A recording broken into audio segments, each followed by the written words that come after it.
meron ulit tayong opportunity na makapag-aral ng mga salita ng Diyos kahit na tayo ay hiwa-hiwalay. Merong technology na kaparaanan ng Lord para tayo ay makapag-aral, makapagsaliksik, may matutunan tayo na patungkol sa kalooban ng ating Panginoon. Ayun nga, yung pinag-uusapan natin ngayong mga nakaraang Bible study, tsaka ngayon pag-uusapan ulit natin yung ano ba yung pagkakalanlan ng isang Kristiyanong kabataan. Yan, paano nga ba nakikilala dapat yung isang Kristiyano? Matapos na tayo ay makakilala sa Panginoon, tinanggap natin siya bilang Panginoon at tagapagligtas, nanampalataya sa Kanya. At isinilang na muli, ayan, nung tayo ay tumanggap sa Panginoong Jesus, napag-aralan naman natin na tayo ay isinilang na muli. Ayun yung sabi sa John 3:3. Hangad din ng Diyos na tayo ay magbago ng ating pag-iisip o ng ating mindset. Nang sa gayon ay mabago din ang ating pamumuhay. Ayan, hindi lang dapat natatapos sa nakakilala ako sa Panginoon, tinanggap ko siya, na born again ako, ayan, umaattend ako sa church ng Christian. Hindi lamang natatapos dun yung naisin ng Lord, kundi ang nais ng Lord para sa atin, ang higit na nais ng Lord ay magbago ang ating pag-iisip o yung ating mindset. At nang sa gayon ay mabago yung ating pamumuhay. Ang pagbabago ng ating pag-iisip o ng ating mindset at ang pagbabago ng ating mga buhay, ng ating ways of living ay hindi natin makakaya o magagawa ng sarili lamang natin. Alam naman natin yun, hindi natin kaya na makapagbago. Nung hindi pa tayo nakakilala sa Panginoon, kahit ilang New Year's resolution ng ating gawin, hindi naman natin ito nasusunod. Ay, kung naaalala pa nga natin, di ba? Nung hindi pa tayo nakakilala sa Panginoon, na kahit anong naisin natin, kahit gusto natin magbago, hindi natin magawa. Ayun, hindi natin masunod yung mga New Year's resolution na sinusulat natin, na rinireflect natin sa school, na gusto natin makapangyari. Hindi natin dito magagawa kung tayo lamang ang kikilos. Yan. Ganon din naman sa ating mga Kristiyano na nakakilala sa Panginoon.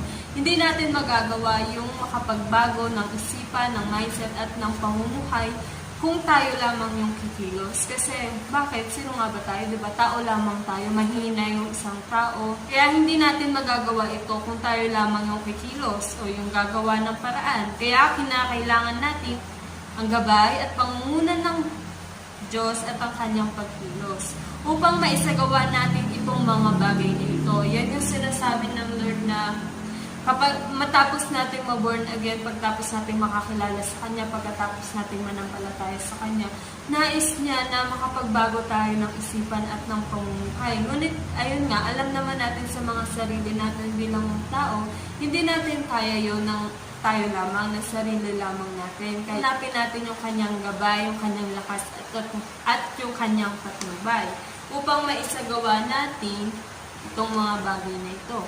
Sapagkat ang pagbabago ng ating kaisipan at pamumuhay ay isang napakalaking pagkakakilanlan sa atin bilang mga anak ng Diyos. Ayan yung kung magbabago tayo ng isip, ng mindset, ng ating pamumuhay, isa yun sa malaking pagkakalanlan sa isang Kristiyano. Na dati sa grupong ito, ganito ka, na kung ano din yung ginagawa nila, ginagawa mo din, para-paras kayo ng ginagawa na hindi nakalulugod sa Panginoon. Kapag nakakilala tayo sa Panginoon, halimbawa, ikaw yung isang tao doon sa isang grupo na yun na para-paras kayo ng ginagawa na hindi nakalugod sa Panginoon, tapos ikaw na isa doon na nakakilala sa Lord, kapag nakabago ka ng isip at ng pamumuhay, ng mindset mo, isa yun sa malaking pagkakilanlan sa'yo bilang anak ng Diyos. Kasi nga, nakikita na yung pagbabago mo na paano mo nga naman masasabi na ako ay tumanggap na kay Kristo o kung ako ay nakakilala na sa Panginoon, na born again na ako, pero ganun pa rin yung ginagawa mo, katulad ng ginagawa nila. Kaya ang sabi ng Lord, magbago na tayo ng isip at ng pamumuhay.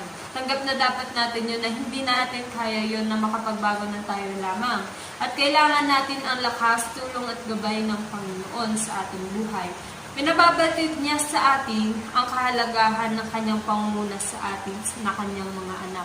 Ayan, dapat aminin natin sa sarili natin na hindi natin kaya na makapagbago ng ating mindset, ng ating pamumuhay kung hindi tayo pangungunahan ng Panginoon. Napakahalaga na ang Panginoong Diyos yung nangunguna sa atin. Pagbabago ng isip at pamumuhay.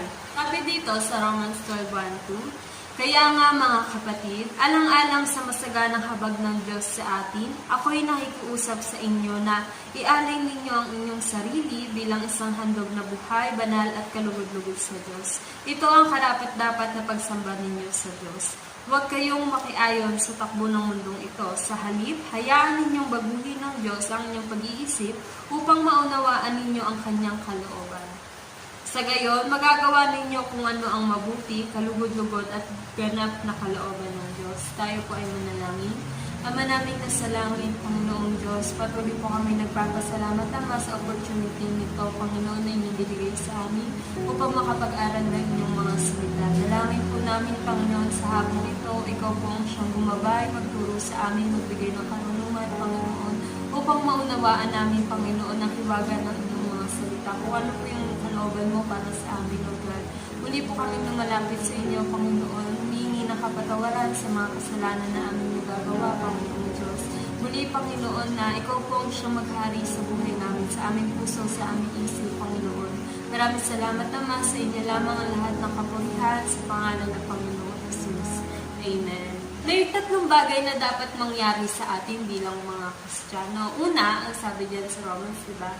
Ialay ang ating mga sarili sa Diyos. Kaya nga mga kapatid, alang-alang sa masaganang habag ng Diyos sa atin, ako'y nakikiusap na ialay ninyo ang inyong sarili bilang isang handog na buhay, banal at kalugod-lugod sa Diyos. Ito ang karapat-dapat na pagsamba ninyo sa Diyos. Ialay ang ating sarili sa Diyos bilang handog na buhay. Kapag sinabi bang handog na buhay, syempre, hindi patay. Unang-una, hindi patay kasi, di ba, antonyms niya, hindi lulugo-lugo, hindi malamya, kundi maliksi at malakas at makulay. Paano ba magkakaroon ng buhay ang ating buhay? Siyempre, kapag tinanggap natin ang Panginoon at siya ang nangunguna sa atin. Kaya marapat na palagi natin pangunahin ang ating Panginoong Jesus sa ating mga buhay. Kasi nung hindi pa tayo nakakilala sa Panginoon, ang buhay natin ay patay. Ayun yung katotohanan ng ating mga buhay. Kaya sabi ng Lord na handog na buhay, ibig sabihin nandun yung kalakasan, tayo nga mga tao, may hina tayo. Ibig sabihin ng buhay, ang gusto ng Lord, buhay, hindi patay. Ibig sabihin, pangunahin natin lagi siya sa ating mga buhay. Nang sa gayon, magkaroon tayo ng kalakasan, ng kasiglahan, ng kagalakan. Ayun, hindi lulugo-lugo, hindi mahina, hindi matamlay. Ayun yung nais ng Lord. Kasi sino nga ba naman na gusto na maghandugan siya ng isang patay, di ba? Pangalawa, sabi, banal at kalugod-lugod sa Diyos. Ialay natin ang ating sarili, ang ating buhay bilang banal at kalugod-lugod sa Diyos. Paano ba nagiging banal ang isang tao? Paano ba nagiging kalugod-lugod ang isang tao? Siyempre, tayong mga tao ay makasalanan, may hina, immune sa kasalanan. Diba? Paano nagiging banal ang isang tao? Paano nagiging kalugod-lugod ang isang tao sa mata ng Diyos? Napag-aralan natin na makasalanan nga tayo, aminado naman tayong lahat doon at lahat tayo ay nagkasala at walang sino mang karapat-dapat sa paningin ng Diyos. Ngunit ang sabi ng Lord yan, ialay ninyo ang inyong sarili bilang banal at kalugod-lugod sa Diyos. Nagiging kalugod-lugod lamang tayo sa paningin ng Diyos kung ang Panginoong Jesus ang siyang nakikita niya sa atin. Hindi yung mga sarili natin. Kung ang Panginoong Jesus ang nakikita ng Diyos Ama sa ating mga buhay, tiyak na magiging kalugod-lugod tayo sa Kanya. At syempre, nung tayo ay nakakilala sa Panginoon, minarapat na tayo ng Panginoon. Pinaging banal niya na tayo. Ayan, lagi nating tatandaan na naging matuwid tayo o naging kalugod-lugod tayo sa Diyos. Hindi dahil sa mabait tayo, ngunit dahil yun sa pagtanggap natin sa Panginoong Jesus. Yan, naging karapat-dapat tayo sa Panginoon dahil nung tinanggap natin yung Panginoong Jesus, ang Panginoong Jesus na yung tinitignan ng Ama sa atin, hindi na bilang tayo na makasalanan, kundi kung sino yung tinanggap natin. Ayun nga yung Panginoong Jesus. Kaya marapat na lagi nating pangunahin ang ating Panginoong Jesus sa ating mga buhay, nang sa gayon, ang Panginoong Jesus ang makita ng Diyos Ama. Tinanggap na nga natin ang Panginoong Jesus, sabihin lamang ba natin na, ang Panginoong Jesus naman yung nakikita ng Diyos Ama sa akin, gagawin ko tong bagay na to, isipin ko yung bagay na to. Siyempre, may participation tayo doon. Kaya nga, patuloy tayong inaaralan, patuloy tayong tinuturuan ng Panginoong Jesus. ng ating Diyos Ama. Yan. Maging sa physical na katawan natin o pag-iisip, ayun nga, di ba?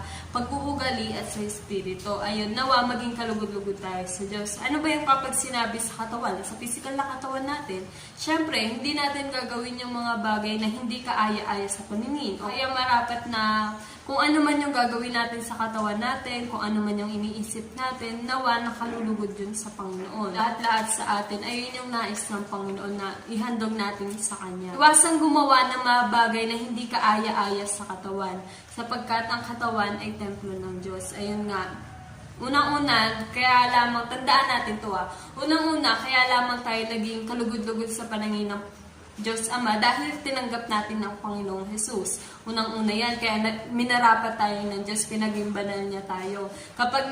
Kapag tinitingnan tayo ng Diyos Ama, kung sino yung tinanggap natin, ayun yung nakikita. Siyempre, ang Panginoong Jesus yung tinanggap natin, nakikita yung katuwiran, yung kabanalan, yung pagiging matuwid. Ayun yung nakikita ng Diyos Ama. Siyempre, bilang mga tao, may participation tayo doon. Kung tunay nga na tayo ay nanampalataya sa Panginoon, nagtitiwala sa Kanya, kung ano man yung itinuturo sa atin ng Diyos Ama, siyempre, susundin natin yon. Ayun nga na maging yung katawan natin ay templo ng Diyos. Hindi dapat natin marapat na gawin kung yung ano-ano man sa ating katawan. 1 Corinthians 6:19.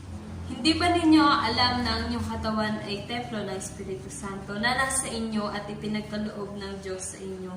Hindi na ninyo pag-aari ang inyong katawan. Ayun yung malinaw doon na kung tunay nga na tayo ay tumanggap na sa Panginoon, na kung tunay nga na iniaalay natin yung ating buhay sa Panginoon, marapat na maging yung katawan natin, yung pag-iisip natin, maging kalugod-lugod yun sa Panginoon Jesus. Yan. Kaya may participation tayo kung paano natin iniingatan yung ating buhay, yung ating mga katawan, yung ating mga images, kasi ayun yung nagiging identity natin. Ayun yung nagiging identity or yung pagkakaiba natin sa mga tao na nasa paligid natin. Hindi kung ano yung uso, ganun na lang din yung gagawin natin.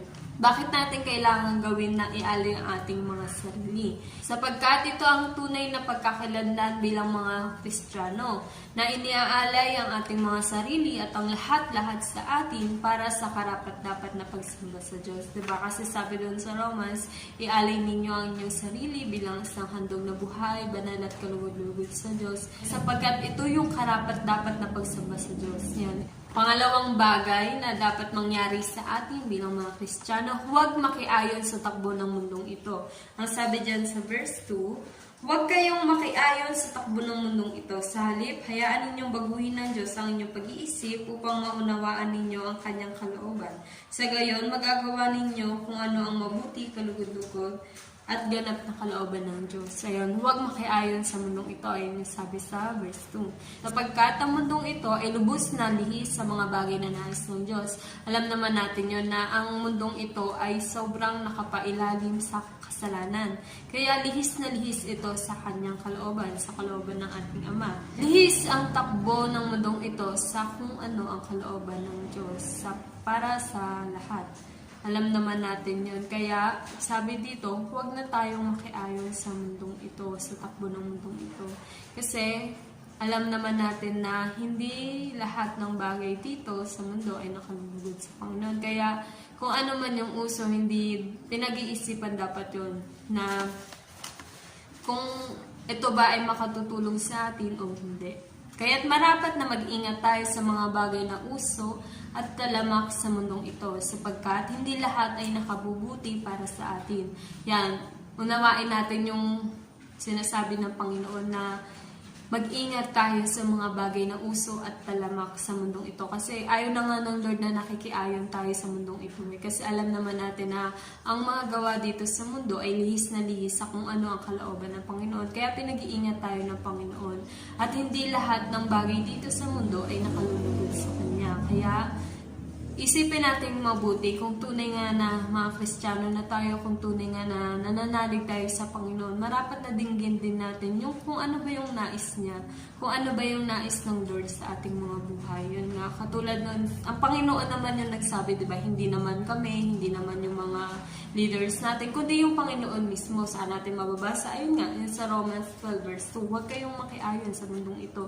Ibig sabihin, alam ng Panginoon yung lahat ng bagay. Alam ng Lord kung ano yung takbo ng mundong ito.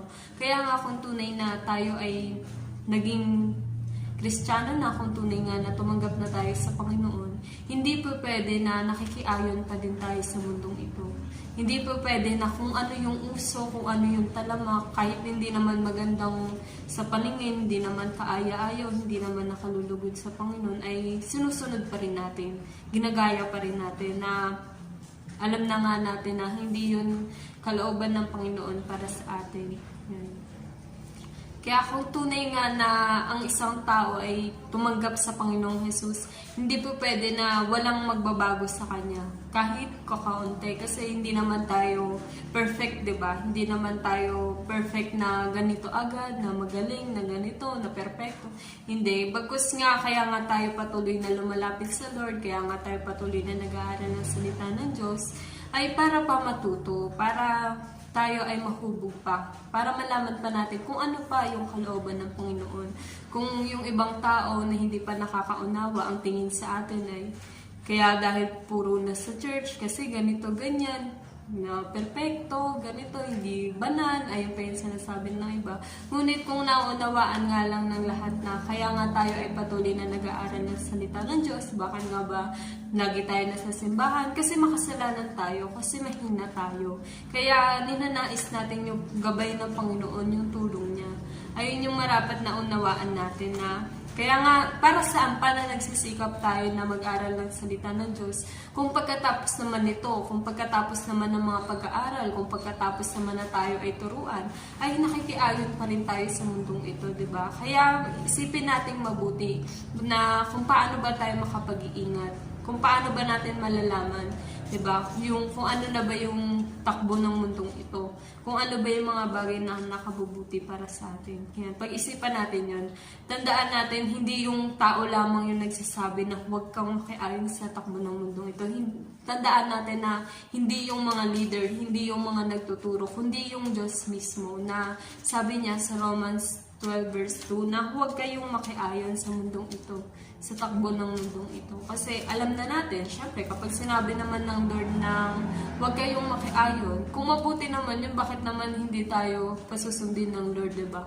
Kaya ang gusto ng Lord na iiwas na tayo sa nabubulok na sistema ng mundong ito. Kaya pag-isipan natin mabuti. Pangatlo, na mga bagay na dapat makapangyari sa buhay ng isang Kristiyano. Una, di ba, ialay natin ang ating sarili bilang isang hantong na buhay, banal at kalugod-lugod sa Panginoon. At pangalawa, huwag makiayon sa mundong ito. Yan. Pangatlo, magbago ng isip. Dapat makapangyari sa atin yan. Kung tunay nga na nanalig na tayo sa Panginoon, kung tunay nga na tinanggap na natin ang Panginoon Jesus, dapat makapangyari ito sa ating buhay. Di man 100%, pero glory by glory pa konti-konti. Dapat nakapangyayari ito. Kasi ito ngayon tunay na pagkakilanlan sa isang Kristiyano. Yung pagkakilanlan sa tunay na Kristiyano. Yung nag-aalay siya ng buhay sa Panginoon bilang handog na buhay, banal at kalugod-lugod. Pangalawa, hindi siya nakikiayon sa mundo. Ayun yung pagkakilanlan sa mga tunay na naging Kristiyano. At pangatlo, ito nga, magbago ng isip. Bakit kailangan natin magbago ng ating isip or ng ating mindset? Inuutusan tayo ng Lord na hayaan natin na baguhin niya ang ating mga pag-iisip, yung ating mindset. Bakit kaya kailangan gawin yun, di ba? Bakit kailangan magbago tayo ng ating mga mindset? Kasi alam naman natin na ang isip ng tao ay ibang-iba sa kung ano ang naisip ng Diyos para sa Kanya. Na-observe ba natin na nung tayo, hindi pa tayo nakakilala sa Panginoon, yung isip natin, ibang-iba sa kung ano yung iniisip natin ngayon. Kung ano yung ibang-iba yung mindset natin noon, nung hindi pa tayo nakakilala, at yung mindset natin noon, ngayon na nakakilala na tayo sa Panginoon. Yan, likas sa tao na isipin lamang ang mga bagay na para sa kanya lamang. Yan, likas sa tao yun, yung isipin niya kung ano yung mga kabuti sa kanya, kung ano yung para sa kanya, ayun yung likas sa tao. Kaya naman, hindi niya nauunawaan ang talagang kalooban ng Diyos para sa kanya. Yan, hindi niya naunawaan. Kasi umaasa lamang siya sa sariling lakas niya, sa sariling kakayahan niya, sa katalinuhan niya, na madalas ay hindi na nakalulugod sa Panginoon. Pag tayo inuutusan ng Lord na magbago tayo ng isip, kasi yung mindset natin noon, nakapokus sa mga makamundong bagay. Kaya diba unang-una sabi ng Lord, wag na kayong makiayon sa mundong ito, sa takbo ng mundong ito. Pangalawa, magbago kayo ng isip. Kasi yung isip natin nakafocus dun sa takbo ng mundo Kung ano yung uso, hala sige, ganito rin. Sunod din sa uso. Kung ano yung talamak, hindi na pinag-iisipan kung nakabubuti ba yun sa atin. Ayun yung likas sa isang tao. Kaya nais ng Lord na huwag tayo bilang mga Kristiyano na, ayun yung dapat na maging pagkakilanlan sa atin, na maging identity sa atin, na makita ng iba. At syempre, para sa Lord, para sa ikalululuhati ng ating Panginoon, na iba na dapat tayo sa maraming tao. Iba na dapat tayo sa mga tao na nasa paligid natin. Kaya naman, kung tayo ay magbabago ng ating mga mindset, mauunawaan natin ang kalooban ng Panginoon sa lahat ng bagay. Paano nga ba na ang makamundong kaisipan ay makapagbago? Bakit sinasabi ng Lord na magbago kayo ng isip? Kasi noon, nung hindi pa tayo nakakilala sa Panginoon, lagi nating iniisip yung para sa sarili lamang natin, kung ano, tsaka yung kung ano yung mga bagay dito sa mundo. Ngunit, kung babaguhin daw natin yung ating mga isip, mauunawaan natin kung ano yung kalooban ng Lord. Yan, ano ba yung mindset na makakaunawa sa kalooban ng Lord? Siyempre, yung mindset na nagsisik, na naghahanap sa Kanya, nag-aaral ng salita ng Diyos, naghahanap sa kalooban ng Panginoon, yung nagsisik sa Kanyang kaharian. Ayun yung mga taong makakaunawa sa kalooban ng Panginoon. Ibig sabihin, kaya inuutos ng Lord na magbago tayo ng isip from makamundong pag-iisip sa makalangit na pag-iisip, sa kung ano na yung naisip ng Lord sa atin. Kung dati, iniisip lamang natin kung ano yung mga bagay dito sa mundo, kung ano yung para sa atin, para sa sarili natin. Ngayon, nais ng Lord na magbago tayo ng isipan para maunawaan natin yung kalooban niya. Ayun nga, yung mindset na naghahanap ng kaharian ng Diyos. Yung hirap ba yung tatlong bagay na nabanggit natin? Yung ialay yung sarili natin bilang handog na buhay, banal at kalugod sa Diyos. Yung huwag tayong makiayon sa mundo at magbago ng ating mga mindset. Mahirap ba yung mga bagay na yun? Na makapagbago tayo ng ating mga pamumuhay, ng ating pag-iisip. Diba nga, yung pinag-uusapan natin, yung pagkakalanlan sa isang tunay na Kristiyano. Tunay na Kristiyano. Ibig sabihin, may mga Kristyanuhan lang. Kaya, mahalaga tong pagkakalanlan or yung identity na to para sa mga tunay na Kristiyano. Kasi makikita yun, hindi na natin kailangan sabihin na tunay na Kristiyano ako. Kasi makikita naman yun sa way ng pamumuhay natin, sa way ng pag-iisip natin, ng mga mindset natin. Kaya nga, mahirap ba yung tatlong bagay na yun na ialay yung ating mga sarili, magbago ng isip, kung bakit ayon sa takbo ng mundo? Mahirap ba yun? Sa akin, mahirap. Yan, mahirap para sa akin yun. Bakit? Kasi tao lamang tayo, di ba? Kaya ano yung kailangan para mangyari itong tatlong bagay na to? Siyempre, hindi naman porket mahirap. Hindi na natin pagsisikapan, hindi na natin gagawin. Kaya nga, iuutos ba yun ng Lord kung hindi makapangyayari sa buhay ng isang tao yun? Siyempre, kaya nga inutos ng Lord, ibig sabihin, capable yung bawat mananampalataya, capable yung bawat nagtitiwala sa Lord na sila ay makapagbabago. Bakit? Kasi nagtitiwala sila sa Lord at lahat ng bagay ay provided ng Lord. Sabi dito sa Ephesians 4 verse 11 to 13, at binigyan niya ang ilan ng kaloob upang maging mga apostol, ang iba naman ay mga propeta, ang iba ay mga ebanghelista, at ang iba ay mga pastor at mga guro. Ginawa niya ito upang ihanda sa paglilingkod ang lahat ng mga hinirang, upang maging matatag ang katawan ni Kristo. Apostol, propeta, ebanghelista, pastor at guro. Ayun yung mga binigay ng Panginoon na mga kaloob sa kanyang mga hinirang niya. Bakit nga ba natin nabanggit yung mga bagay na to? Tinatanong natin kanina kung mahirap ba yung tatlong bagay na dapat mangyari sa ating mga buhay bilang mga Kristiyano. Yung ialay natin yung buhay buhay natin bilang banal at kalugod-lugod sa Panginoon, yung wag na tayong makiayon sa takbo ng mundo, at yung magbago na tayo ng mindset. Mahirap ba yun? Pero dinala tayo ng Panginoon sa Ephesians. Yan, bakit nga ba nabanggit yung Ephesians? Ang sabi ng Lord, nagbigay siya ng mga kaloob sa mga hinirang, sa kanyang mga lingkod, bilang mga apostol, propeta, ebanghelista, pastor at guro. Bakit sinabi yung mga bagay na yun? Ibig sabihin, bakit nagbigay ang Lord ng mga kaloob na yun? Upang ihanda tayo sa paglilingkod para sa ikatitibay ng katawan ni Kristo. Upang ihanda tayo. Ibig sabihin, may mga tao na binigyan ng Diyos ng kaloob. At dahil sila ang binigyan ng Diyos, yan kung bakit tayo may pastor, bakit tayo may mga leaders, bakit tayo may mga guro, sila yung binigyan ng Lord ng kaloob upang ihanda tayo na mga naging Kristiyano, na mga tumanggap sa Lord, upang ihanda tayo sa paglilingkod sa Diyos. Ihanda tayo sa paglilingkod sa Diyos. Ibig sabihin, kung sila yung binigyan ng Lord ng kaloob na magturo sa atin, kasi sila yung binigyan ng Lord ng kaloob na maging pastor, maging guro. Sila yung may authority, kaalaman, at kakayahan upang tayo ay hubugin sa salita ng Diyos. Yan, sila yung may authority at kakayahan, kaalaman yun. Provided ng Lord yung mga bagay na yun. Kaya, mahirap ba yung tatlong bagay na yun? Na ialay yung sarili, wag makiayon sa takbo ng mundo, at magbago ng mindset?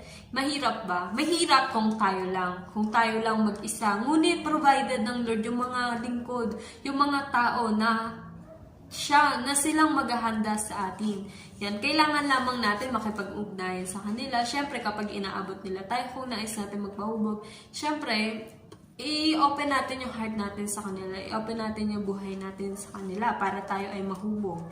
Yan. Bakit sila binigyan ng Diyos ng kaloob?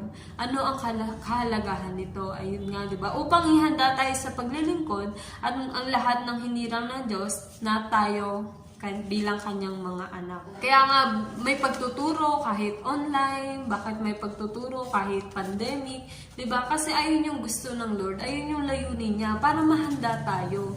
Saan? Sa paglilingkod sa Panginoon, para sa ikatitibay ng katawan ni Kristo.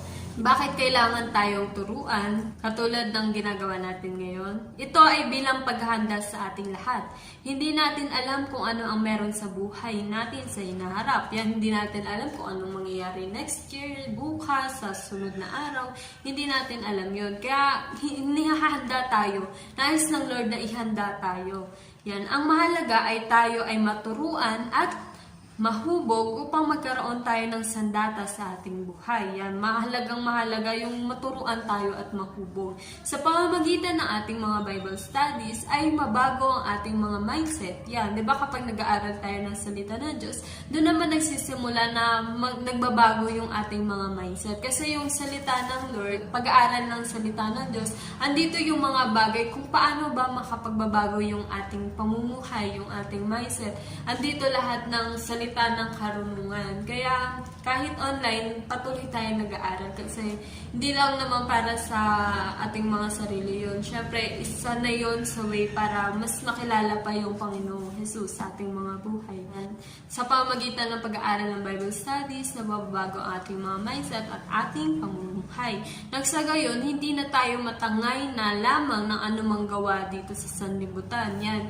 Kasi kung tunay nga na tataniman tayo ng salita ng Diyos, hindi na tayo basta-basta natatangay ng mga gawa sa mundong ito, sa ating paligid. Yung mga talamak na yan na hindi nakalulugod sa Lord, na hindi nakakatulong sa spiritual na pamumuhay natin. Hindi na tayo madaling natatangay ng mga bagay na yan kasi tayo ay tinaniman na ng salita ng Diyos. Yan. Kasi kung magpapatangay tayo sa mga gawang yun, ayun yung makasisira kung ano yung pagkakalanlan sa atin bilang isang Kristiyano. Habang tayo ay nag-aaral ng salita ng Diyos, ay natututunan natin kung ano ba ang karapat-dapat na pagsamba natin sa Kanya. Ayun nga, diba? Sabi ng Lord sa Romans, "Ialay ninyo ang inyong sarili bilang handog na buhay, banal at kalugod-lugod sa Panginoon." Ito ang karapat-dapat na pagsamba ninyo sa Diyos. Ayun yung natutunan natin na bakit kailangan natin ialay ang ating mga sarili bilang handog na buhay, banal at kalugod-lugod sa Diyos. Dahil ayun yung karapat-dapat na pagsamba sa Kanya. Hindi yung pag-upo lang, hindi yung pag-attend lang ng basta-basta, kundi yung pag-aalay ng ating mga buhay. Sa paanong paraan natin may alay ang ating sarili bilang handog na buhay para sa Diyos. Yan. Paano nga ba na makikita kung inaalay na natin ang ating mga sarili? Masasabi ba natin na inaalay ko na ang aking sarili sa Diyos, pero ito yung ginagawa ko? Hindi ako na-attend, hindi ako nagsisikap, hindi ako nagbabasa ng salita ng Diyos, pero inalay ko na yung sarili ko sa Lord. Paanong paraan natin may alay ang ating mga sarili? Isang paraan dito sa pamamagitan ng ating paglilingkod sa Diyos. Maaari ba na tayong lahat ay makapaglingkod sa Diyos?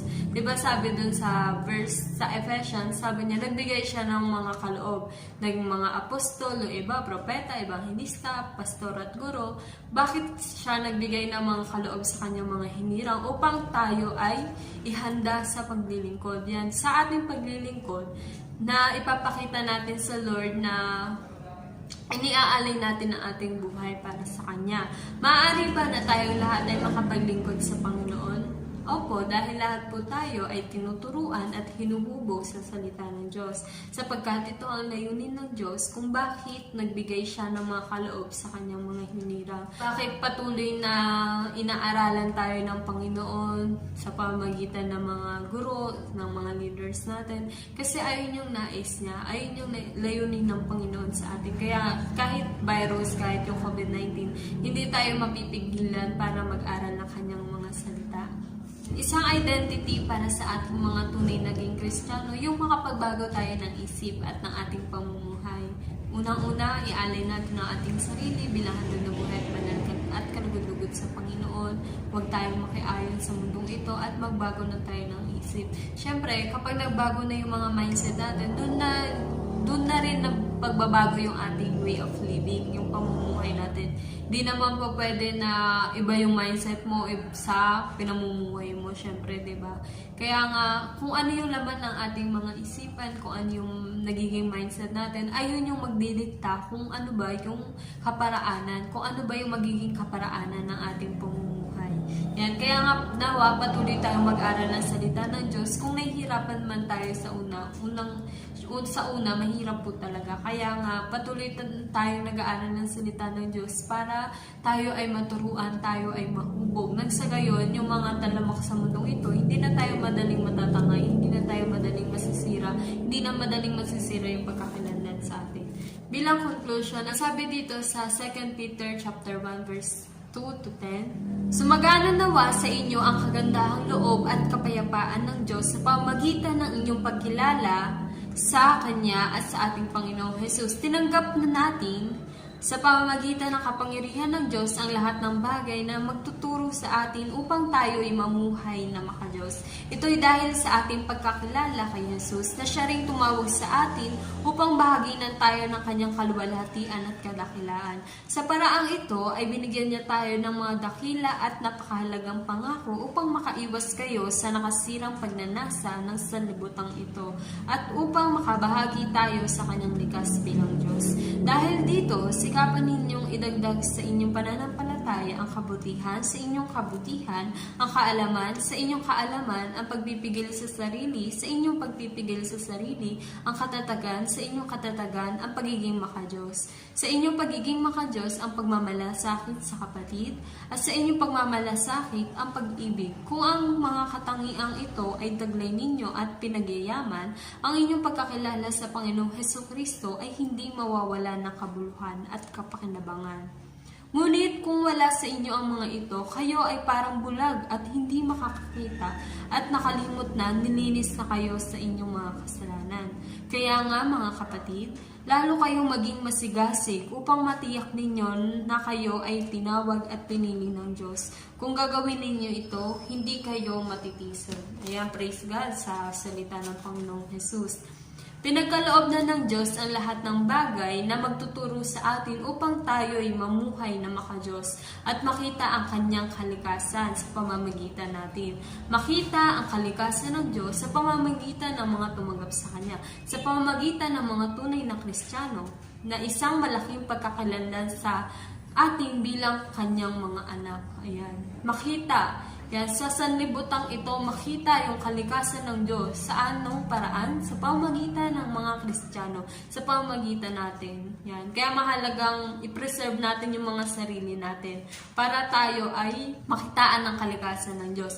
Nang sa gayon ay matupad ang kanyang layunin sa ating kanyang pinili. Nawa ang pagbabago ng ating isipan ay makapangyari sa atin upang sa gayon ay mabago rin ang kaparaanan ng ating pamumuhay. Ayun nga, pinag-aaralan natin yung identity ng isang Kristiyano. Yan. Isa sa identity ng isang Kristiyano ay yung magbago siya ng kanyang isip at yung way ng kanyang pamumuhay. At ayun nga, hindi natin magagawa yung mga bagay na yun kung hindi natin ipapanguna ang ating Panginoon, kung hindi natin hihingiin yung gabay, at kung hindi tayo magpapatuloy na tayo ay mahubog sa salita ng Diyos. Kaya nawa patuloy lamang tayo na mag-aral, magsaliksik ng kanyang mga salita. Yan, to God be all the glory. Tayo po ay manalangin. Ama namin na sa langit, Panginoong Diyos, kami po ay nagpapasalamat, Ama, sa hapong ito, Panginoon, na kami ay inyong tinuruan, ginabayan, pinamunahan, Panginoon Diyos.